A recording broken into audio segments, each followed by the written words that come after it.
Thanks for coming back. Just a few more slides of the last hurrah here, ladies. So, with some forms of our amphotericin, we will give this with meals to decrease the GI upset, but others require an empty stomach. So be sure and check when we're giving the amphotericin B orally.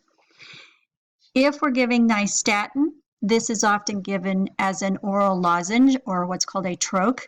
It should be slowly and completely dissolved in the mouth, not swallowed or chewed or swallowed whole. A Nystatin suspension can be given. It should be swished thoroughly in the mouth and for as long as possible before swallowing. Those are called a Nystatin swish and swallow. As always, we monitor for therapeutic effects. We want to see an ease of the symptoms of the infection, improved energy levels, normal vital signs, including temperature. We monitor carefully for adverse effects, particularly in our immune-compromised patients.